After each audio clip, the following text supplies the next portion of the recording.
Good morning students. आज हम लोग डिस्कस करेंगे कि जो कैपेसिटर होता है उस कैपेसिटर का कैपेसिटेंस कैसे कैलकुलेट किया जाएगा। लास्ट क्लास में हम लोग ये देख रहे थे कि कंडक्टर का कैपेसिटेंस क्या होता है। उस कैपेसिटेंस से हम लोग ये देखे थे कि फिर किसी सिस्टम के कैपेसिटेंस को कैसे इंक्रीज किया जा सकता है और कैपेसिटर क्या होता है, किस अरेंजमेंट को कैपेसिटर बोला जाता है। आज हम लोग जो भी कैपेसिटर होता है उस कैपेसिटर का कैपेसिटेंस कैलकुलेट करेंगे और उसके कैपेसिटेंस के लिए कुछ स्टेप्स होगा जो आज आपको बताया जाएगा। देखो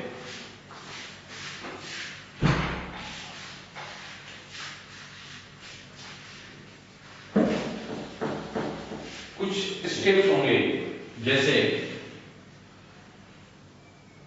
calculation of capacitance, calculation of capacitance. Capacitance को कैलकुलेट करने का क्या क्या स्टेप होगा, एकदम सिंपल समझना है कि कैपेसिटेंस को डिफाइन कैसे किया गया है, कैपेसिटेंस है क्या, कैपेसिटर का जो कैपेसिटेंस है उसको कैसे डिफाइन किया गया है। Magnitude of charge on either plate by voltage between the plates. तो हम क्या करेंगे कि एज्यूम कर लेंगे कि कैपेसिटर का जो प्लेट्स है उस एक प्लेट पे हम प्लस चार्ज देंगे, दूसरे पे माइनस चार्ज देंगे और उस चार्ज के हिसाब से क्या पोटेंशियल डिफरेंस सेटअप हो रहा है उस पोटेंशियल डिफरेंस को कैलकुलेट कर लेंगे उस चार्ज के टर्म में और उसके बाद दोनों का रेशियो निकाल लेंगे तो आपका कैपेसिटेंस आ जाएगा। बेसिक यही मंत्र है। तो आप इसको समझो ऐसे, सबसे पहले आपको ये करना है, assume charge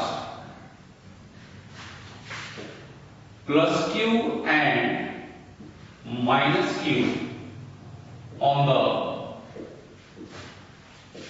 plates of capacitor. मतलब आपको एक प्लेट पे प्लस मानना है और दूसरे प्लेट पे माइनस मानना है। जितना अमाउंट में प्लस दे रहे हैं उतना अमाउंट में माइनस। ये मान रहे हैं एक प्लेट पे हमने प्लस क्यू चार्ज दिया हुआ है, दूसरे प्लेट पे माइनस क्यू चार्ज दिया हुआ है। उसके बाद आप कैलकुलेट करेंगे इलेक्ट्रिक फील्ड को, आप कैलकुलेट करेंगे इलेक्ट्रिक फील्ड को in terms of charge. Charge के टर्म में आप इलेक्ट्रिक फील्ड को कैलकुलेट करेंगे। जब इलेक्ट्रिक फील्ड कैलकुलेट हो जाएगा तो आप इलेक्ट्रिक फील्ड के हेल्प से दोनों प्लेट के बीच का पोटेंशियल डिफरेंस कैलकुलेट कर सकते हैं। नेक्स्ट स्टेप होगा आपका पोटेंशियल डिफरेंस कैलकुलेट करना। Calculate the voltage between the plates. Plates के बीच का वोल्टेज क्या होगा ये आपको कैलकुलेट करना। और लास्ट स्टेप होगा apply C equal to Q upon C equal to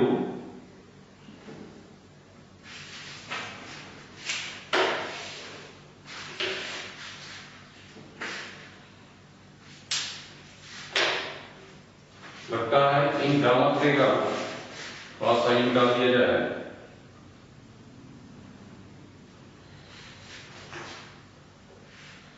ये कैसा इंक है, व्हाइट बोर्ड मार्कर इंक।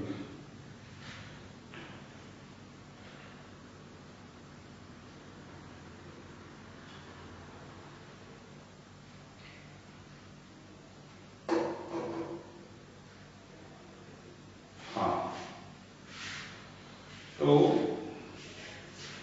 ये देखना होगा कि जो लास्ट स्टेप है capacitance C equal to Q upon voltage. Voltage का मतलब Q ये वाला Q जो यहां पे माने, और वोल्टेज का मतलब potential difference between the plates of capacitor, pre charge plate होगा, एक प्लेट पे प्लस की चार्ज मान लेंगे, दूसरे प्लेट पे माइनस की चार्ज मान लेंगे, उस चार्ज के रिस्पेक्ट में हम इलेक्ट्रिक फील्ड कैलकुलेट कर लेंगे। इलेक्ट्रिक फील्ड जब आ जाएगा तो प्लेट के बीच का वोल्टेज निकाल लेंगे, और जब वोल्टेज आ जाएगा तो आप यहां से कैपेसिटेंस फाइंड कर सकते हैं कि किसी भी दिए हुए कैपेसिटर का कैपेसिटेंस क्या होगा। अब हम कुछ एग्जांपल लेते हैं और उससे सॉल्व करते हैं। देखो इसे नोट करो।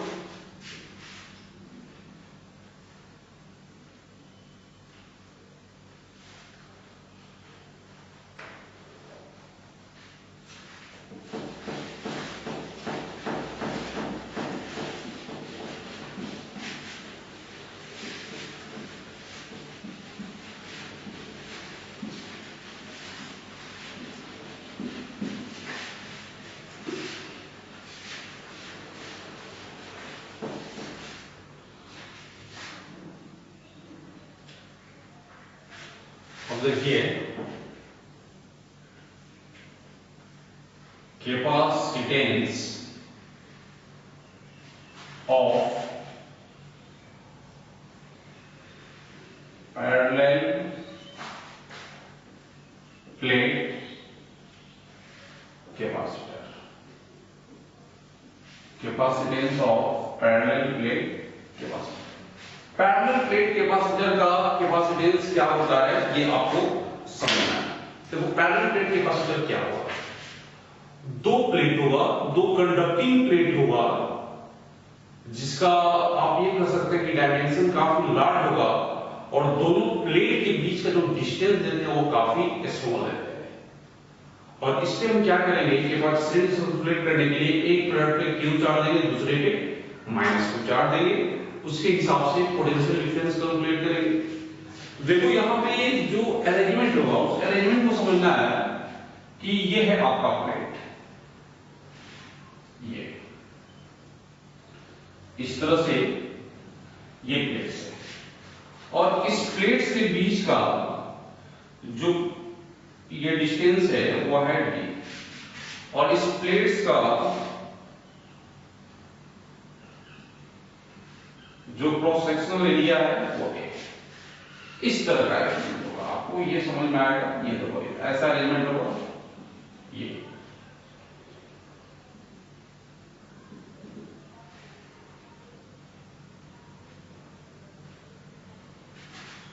इसको आप ठीक से बना लो।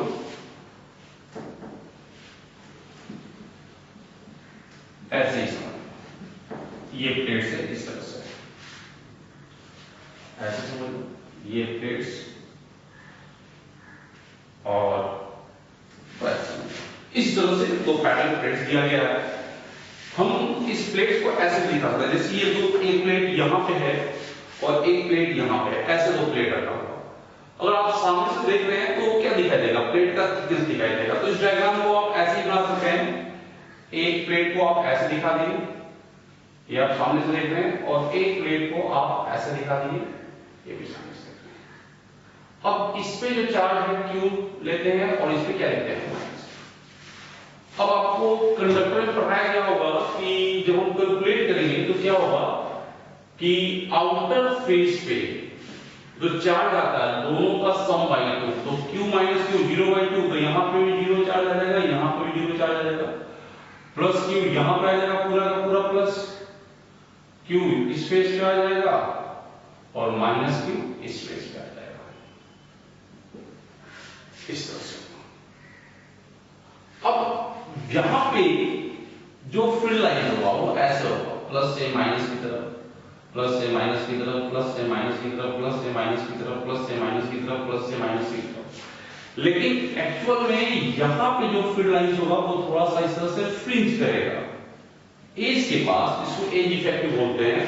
फील्ड लाइंस थोड़ा सा फ्रिंज करता हुआ दिखाई देगा, आउटर की तरफ ये बेंड करता हुआ दिखाई देगा, मतलब यहां पे यूनिफॉर्म नहीं होगा।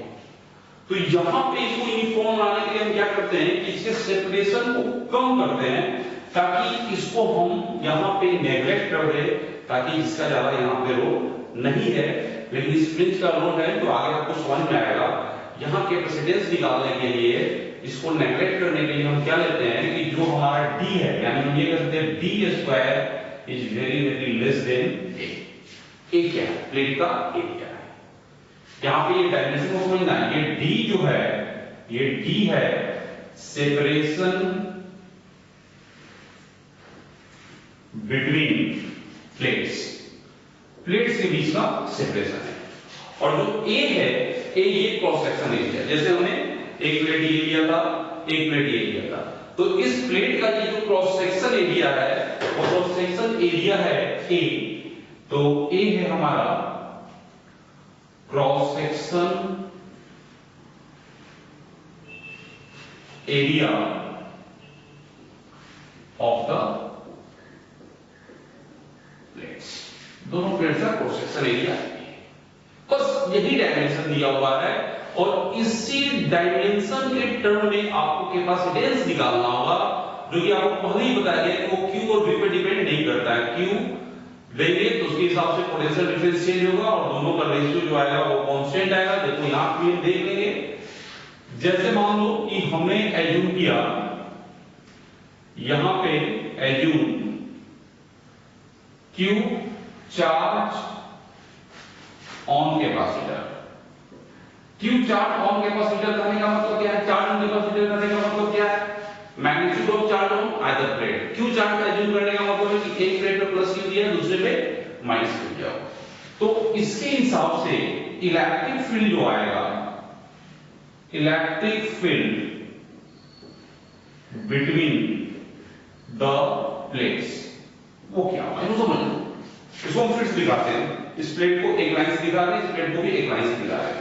चार्ज कहां है, चार्ज यहां पे है, इस वाले फेस पे चार्ज है, यहां पे चार्ज इस वाले फेस पे। एक फेस के कारण फील्ड कितना कंट्रीब्यूट करता है, प्लेन शीट का फील्ड कितना होता है, सबसे सराउंडिंग में सिग्मा बाई 2 एप्सिलॉन। ये जो प्लस वाला चार्ज है, जो ये फेस है, इसके कारण जो फील्ड होगा वो इस डायरेक्शन में होगा और इसका मैग्नीट्यूड होगा सिग्मा बाई 2 एप्सिलॉन। उसी तरह ये निगेटिव वाला जो फेस है, ये निगेटिव वाले फेस के कारण ये फील्ड इसकी तरफ होगा और इस एक फेस के कारण भी जो फील्ड होगा उसका भी डायरेक्शन टुवर्ड्स निगेटिव प्लेट, और ये होगा सिग्मा बाई 2 एप्सिलॉन। इसके कारण भी फील्ड लिख दिया, इसके कारण फील्ड लिख दिया, यहां पे चार्ज है ना, यहां पे चार्ज है। तो net field between the plates क्या हो जाएगा, E equal to sigma by 2 epsilon naught plus sigma by 2 epsilon naught, और ये क्या आ गया सिग्मा बाई एप्सिलॉन। सिग्मा क्या है, सरफेस चार्ज डेंसिटी। अब यहां पे Q दिया हुआ हमने चार्ज माना है, क्रॉस सेक्शन एरिया है, तो सिग्मा को हम क्या लिख सकते हैं, Q बाई A, तो ये क्या हो जाएगा Q बाई A एप्सिलॉन। अब उसके बाद क्या करना है, इस चार्ज के हिसाब से इन दोनों प्लेट के बीच पोटेंशियल डिफरेंस निकाल लेना है। तो क्या होगा, potential difference between the plates, तो ये आ जाएगा V equal to V plus minus V minus. और ये जो पोटेंशियल डिफरेंस है, ये जो फील्ड आ रहा है, यूनिफॉर्म फील्ड आ रहा है और इसके बीच का जो सेपरेशन है D है, तो उस केस में जो पोटेंशियल डिफरेंस होता है E इनटू D, जो कि आपको इलेक्ट्रोस्टैटिक्स में बताया गया होगा, जहां पे आपको बताया गया था relation between electric field and potential. तो E का वैल्यू कितना है, Q upon A epsilon not D, और आपने V निकाल लिया इस Q के टर्म में जिसको आपने एज्यूम किया है, तो कैपेसिटेंस जो होगा वो क्या हो जाएगा, capacitance C equal to Q by voltage, यानी Q by QD upon A epsilon naught, और इसको सॉल्व करेंगे तो आ जाएगा A epsilon naught by D। देखो Q माना और Q के हिसाब से वोल्टेज निकाला और दोनों का रेशियो लिया, लास्ट एक्सप्रेशन क्या रहा, A epsilon naught by D। मतलब यहां भी आपको समझ आ रहा होगा कि चार्ज हमारा Q और V पे डिपेंड नहीं कर रहा, चार्ज किस पे डिपेंड कर रहा है, क्रॉस सेक्शनल एरिया पे डिपेंड कर रहा है। सेपरेशन बिटवीन द प्लेट्स पे डिपेंड कर रहा, एप्सिलॉन नॉट पे डिपेंड कर रहा। यहां पे हमने माना कि प्लेट के लिए कुछ नहीं है, वैक्यूम है, तो वैक्यूम पे डिपेंड कर रहा, मतलब क्या है ये relative permittivity of free space. तो इस एक्सप्रेशन को देखकर हम ये कंक्लूड कर सकते हैं कि इस पैरेलल प्लेट कैपेसिटर का जो कैपेसिटेंस है वो किस फैक्टर पे डिपेंड कर रहा है, क्रॉस सेक्शनल एरिया पे डिपेंड कर रहा है, मतलब शेप और साइज पे डिपेंड कर रहा है, सेपरेशन बिटवीन प्लेट्स पे डिपेंड कर रहा है, और एप्सिलॉन नॉट का मतलब मीडियम बिटवीन द प्लेट्स पे डिपेंड कर रहा है। इसको नोट करो।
तो यहां पे कुछ पॉइंट आप नोट कर लो।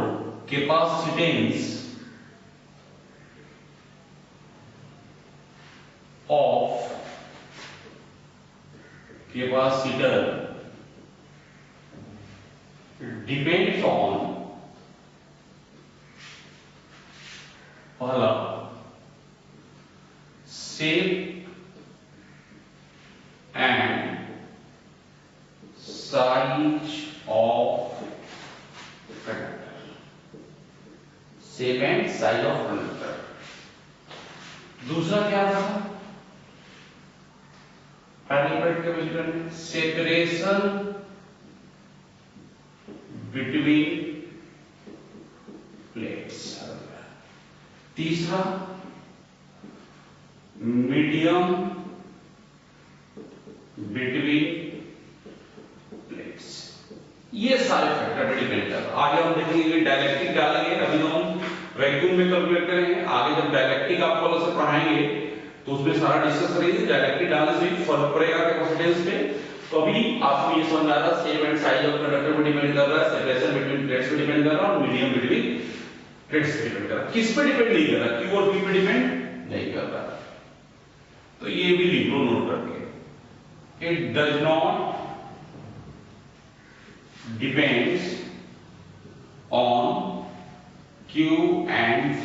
ये सारा पॉइंट आप नोट कर लो। इस तरह का पॉइंट आपके स्कूल एग्जाम और बोर्ड एग्जाम के हिसाब के लिए जरूरी है, इसे भी नोट।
Capacitance of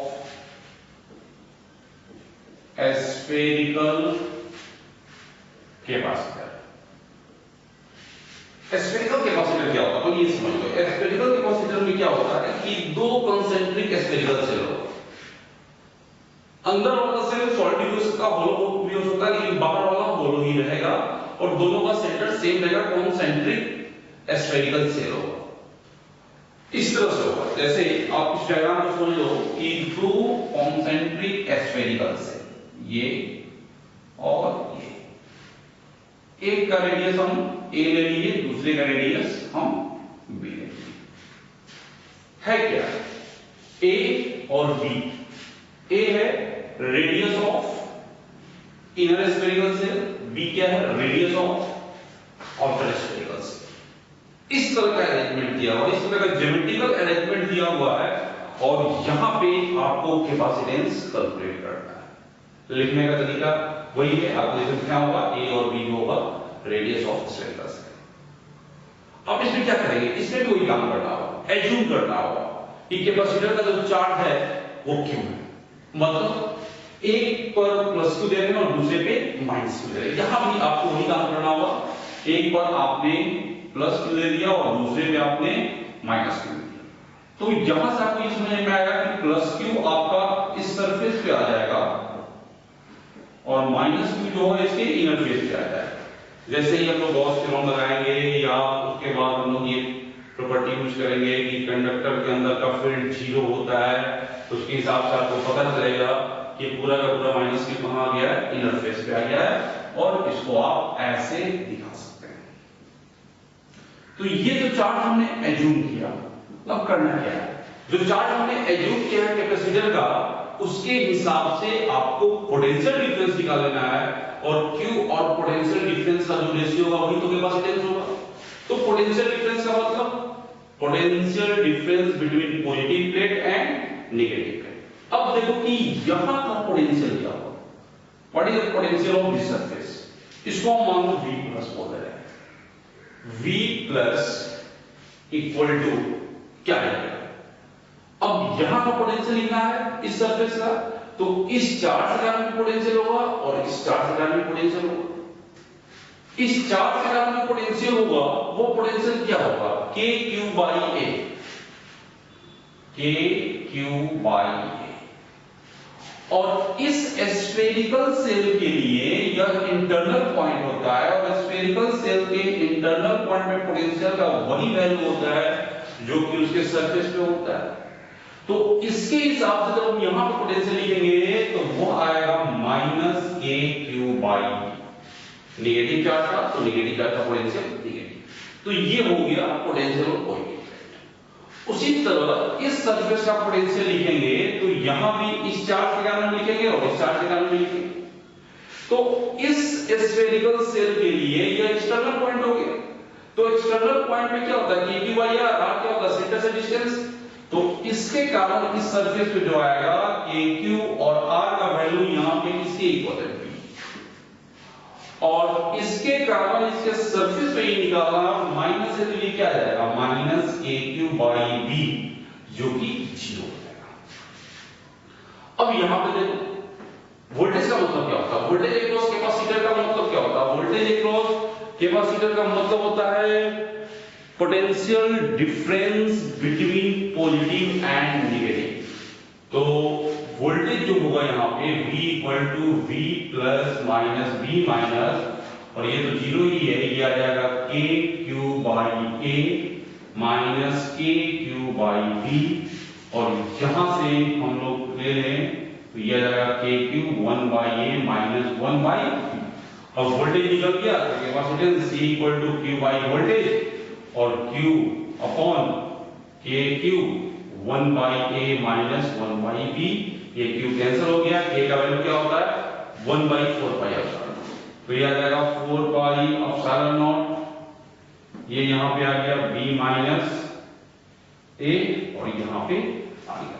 तो this is the capacitance of spherical capacitor, और वो स्फेरिकल कैपेसिटर का जो कैपेसिटेंस हो गया वो आ गया आपका 4πε0AB/U माइनस।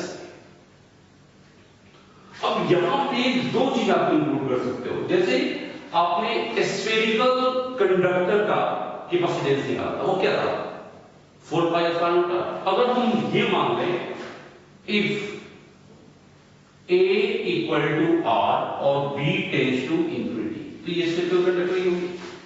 A इक्वल टू R मतलब ये R रेडियस है जिसके ऊपर Q चार्ज है, और B टेंड्स टू इंफिनिटी तो निगेटिव वाला स्फेरिकल सेल का रेडियस क्या है, इनफाइनाइट होगी। तो मतलब ये क्या हो जाएगा, स्फेरिकल कंडक्टर ऐसा हो जाएगा।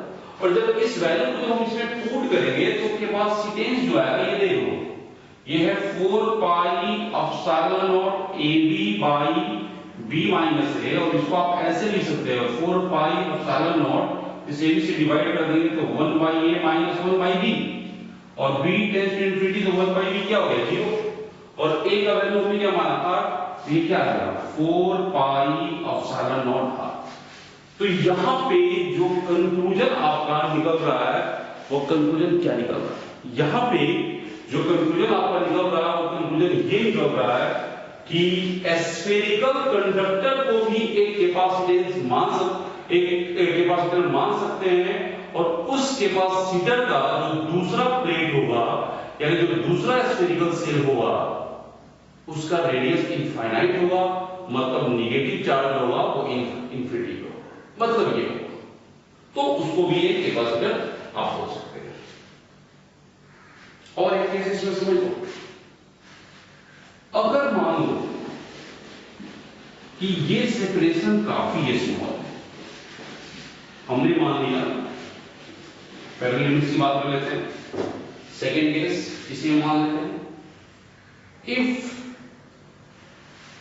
R1 करीब करीब इक्वल टू है R2 इक्वल टू R, मतलब दोनों एप्रोक्सीमेट है, मतलब ये नहीं कर सकते एग्जैक्ट इक्वल है, मतलब आसपास में बहुत कम डिस्टेंस है, मतलब R1 सॉरी यहां पे A और B है, तो ऐसे मानो A इक्वल A is approximately equal to B equal to हम मान लेते हैं R, और ये मान लेते हैं कि B और A के बीच का जो डिफरेंस है वो काफी स्मॉल है और वो है D, और इस वैल्यू को पुट करते हैं कैपेसिटेंस के वैल्यू में, तो क्या था 4 पाई epsilon not AB B minus A, तो 4 पाई एप्सिलॉन नॉट और A D करीब इक्वल है तो इसको R स्क्वायर कर सकते हैं, और B माइनस A को क्या लिख सकते हैं D, और यहां पे ध्यान दो ये काफी कम है, ये सेपरेशन काफी कम है, तो दोनों का रेडियस हम सेम ले रहे हैं,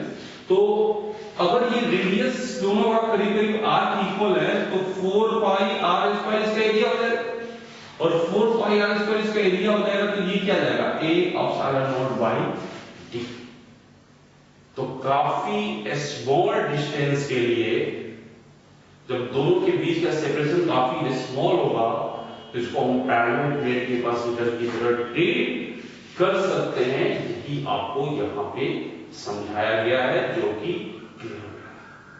बेसिक लॉजिक यही था कि कैपेसिटेंस को कैसे कैलकुलेट करना है या तो समझ में आया, किसी भी कैपेसिटर का कैपेसिटेंस आपको निकालना है तो उसके लिए आपको क्या करना होगा कि Q चार्ज मानना होगा कैपेसिटर पे, और उस Q चार्ज के हिसाब से पोटेंशियल डिफरेंस निकालना होगा पॉजिटिव प्लेट और नेगेटिव प्लेट के बीच, और उसका रेशियो लेना होगा, और उस रेशियो से आप कैपेसिटेंस फाइंड कर सकते हैं, इसे आप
तो यहां तक आपने स्फेरिकल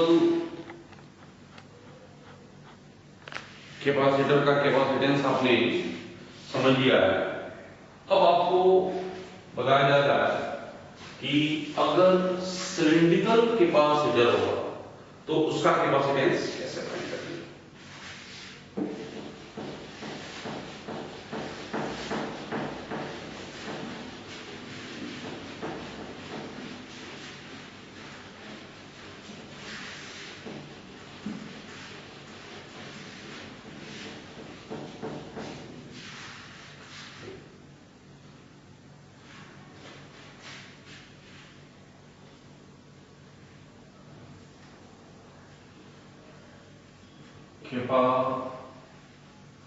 Capacitance of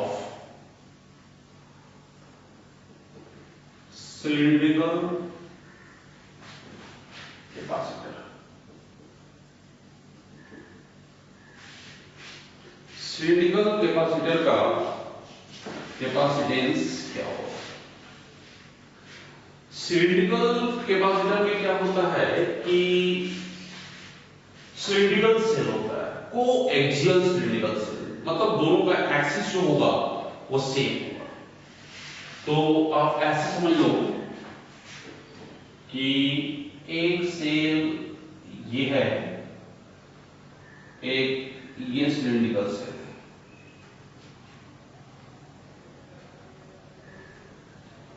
और एक सेल ये ऐसा।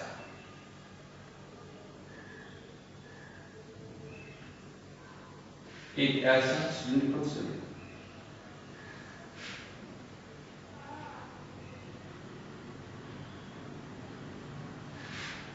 ऐसा दो सिलिंड्रिकल सेल है और दोनों का एक्सिस जो है वो सेम है, दोनों का एक्सिस सेम है। एक का रेडियस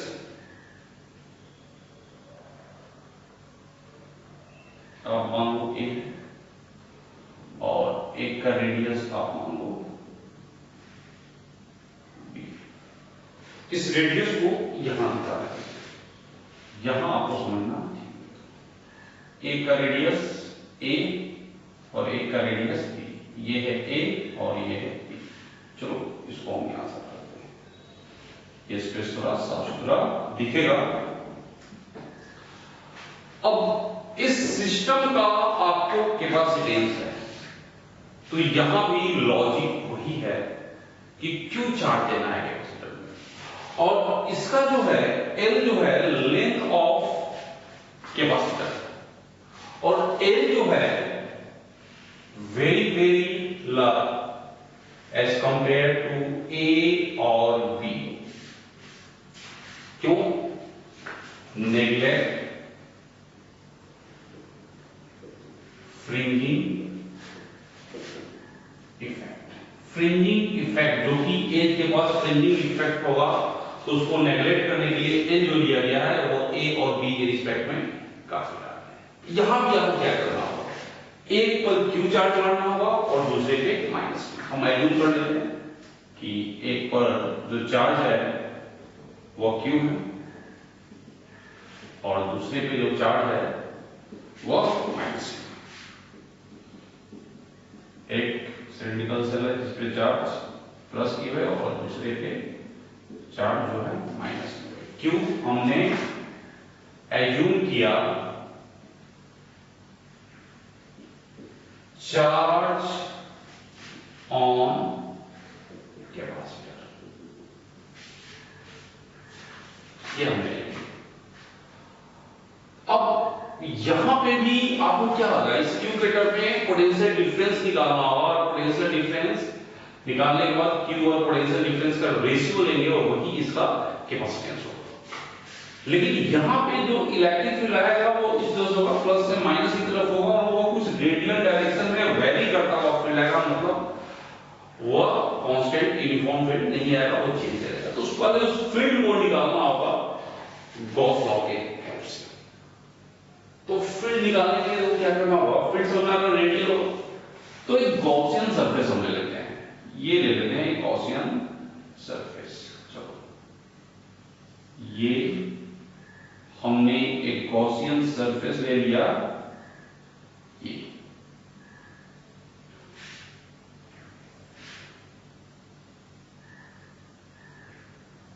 ये हमने गॉसियन सरफेस ले लिया और इस गॉसियन सरफेस का लेंथ हमने L0 मान लिया और इसका जो रेडियस है हमने R, और इस गॉसियन सरफेस के हेल्प से हम इस पॉइंट पे फील्ड निकालेंगे। और ये जो गॉसियन सरफेस है ये क्लोज्ड सरफेस है, जैसे ये ऊपर से भी क्लोज्ड है, ये पार्ट भी आपका क्लोज्ड है, और जो फील्ड लाइन है उस फील्ड लाइन को देखो वो तो हमेशा प्लस से माइनस की तरफ ही होगा, रेडियल होगा, इसमें ये इस तरह का फील्ड रहा होगा, रेडियल डायरेक्शन में फील्ड रहा होगा। तो फील्ड लाइन से आपको समझ में आ रहा होगा कि अगर हम यहां पे देखते हैं फील्ड लाइंस, तो यहां पे जो फील्ड लाइंस होगा उसका डायरेक्शन इलेक्ट्रिक फील्ड का इधर होगा, और यहां पे एक जो छोटा सा एरिया कंसीडर करेंगे वह एरिया वेक्टर भी क्या होगा, सरफेस के परपेंडिकुलर, वो भी इधर होगा, दोनों का डायरेक्शन सेम होगा। यहां पे अगर कोई हम एरिया लेते हैं तो इसका एरिया वेक्टर ऊपर की तरफ जाएगा और फील्ड लाइंस इधर जाएगा और दोनों के बीच का एंगल 90 डिग्री होगा। यहां पे अगर छोटा सा एरिया लेते हैं तो इसका एरिया वेक्टर नीचे की तरफ है और फील्ड लाइंस इधर होगा और इस एंगल भी, यहां भी एंगल 90 डिग्री होगा। तो ये हम तीन सरफेस मान लेते हैं। इस सरफेस को हम बोल देते हैं S1, ये कर्व जो सरफेस है इसको S2, और ये फिर यहां जो क्लोज सरफेस है, क्लोज किया हुआ सरफेस फ्लैट उसको हम S3 बोल देते हैं। गॉस थ्योरम जब अप्लाई करेंगे तो हम क्या लिख सकते हैं, E dot ds equal to Q enclose by, अब E dot ds close surface के ऊपर है, ये क्लोज सरफेस ही आपका गॉसियन सरफेस। इस सरफेस को हम तीन पार्ट में बांट सकते हैं, S1 S2 S3। इस इंटीग्रेशन को भी हम तीन पार्ट में ब्रेक कर सकते हैं, E dot ds S1 के लिए plus E dot ds S2 के लिए plus E dot ds S3।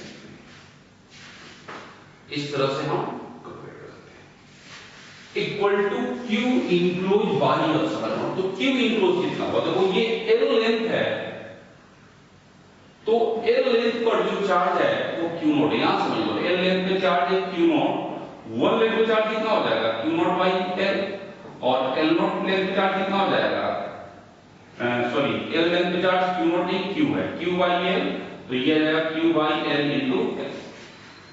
तो ये Q इनक्लोज जो आ जाएगा वो आ जाएगा Q by L L not, और यहां पे अब S1 सरफेस के लिए देखो, S1 तो इसी तरह का सरफेस है सब S1 के ऊपर, एंगल 90 डिग्री है तो यहां पे प्लस का कंट्रीब्यूशन 0, और S3 में भी प्लस का कंट्रीब्यूशन 0, और यहां पे E और ds के बीच का एंगल कितना है 0 डिग्री। तो E ds cos 0, और cos 0 का वैल्यू क्या होता है 1, और E यहां से हर जगह हर डिस्टेंस पर है तो E का वैल्यू सेम होगा, तो E को बाहर कर देंगे और integration of ds equal to आएगा Q by L L naught by epsilon. Integration of ds क्या होगा, ds का मतलब एक छोटा सा सरफेस दिया गया कर्व सरफेस, उसको इंटीग्रेट कर देंगे तो पूरे कर्व सरफेस का एरिया हो जाएगा। तो पूरे कर्व सरफेस का जो एरिया होगा वो क्या हो जाएगा, E जो गॉसियन सरफेस है 2 पाई r L not Q by L L naught by epsilon. ये L नॉट कैंसिल हो गया और E जो आ गया वो आ गया Q upon 2 pi epsilon not r। इसको नोट करो, इलेक्ट्रिक फील्ड उसके आगे करो, लिखो इसे।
अब ये आपको पढ़ाया गया होगा dv equal to minus E dot dr, ये पढ़ाया गया होगा। तो अगर मान लो कि हम इस डायरेक्शन में यहां से स्टार्ट करते हैं, यहां से स्टार्ट कर रहे हैं और यहां जा रहे हैं, यहां से यहां जाना, तो यहां मान लो ये तो r डिस्टेंस यहां पे इसी डायरेक्शन में एक छोटा सा डिस्प्लेसमेंट dr है और इलेक्ट्रिक फील्ड का भी डायरेक्शन है, दोनों के बीच का एंगल क्या हो जाएगा 0 डिग्री। तो हम क्या लिख सकते हैं dv equal to minus E dr cos 0 degree. तो ये क्या है dv equal to minus E dr या dv इक्वल टू हम ये कैलकुलेट किए थे क्या था 2 pi epsilon naught l r और ये आ गया ये डिग्री आ गया इस dr के लिए, ये छोटा सा dr जो मिली। अब आपको पोटेंशियल डिफरेंस निकालना है इस पॉजिटिव और नेगेटिव प्लेट के लिए, तो हम इसको इंटीग्रेट कर देते हैं dv minus q by 2 pi epsilon naught l dr by r और ये जाएगा v प्लस से v माइनस और ये जाएगा a टू b। अब इसको सॉल्व करेंगे तो यहां पे आएगा v minus minus v plus minus q by 2 pi epsilon naught l और ये आ जाएगा ln b पाई। अब यहां पे जब v plus minus v minus करेंगे तो ये आ जाएगा q by 2 pi epsilon naught l ln b पाई। तो ये हमारा वोल्टेज निकल गया इक्वेटर पे। अब कैपेसिटेंस क्या होता है, कैपेसिटेंस C जो होता है वो q बाई वोल्टेज होता है, तो q बाई वोल्टेज करेंगे तो क्या आ जाएगा q by 2 pi epsilon naught l ln b by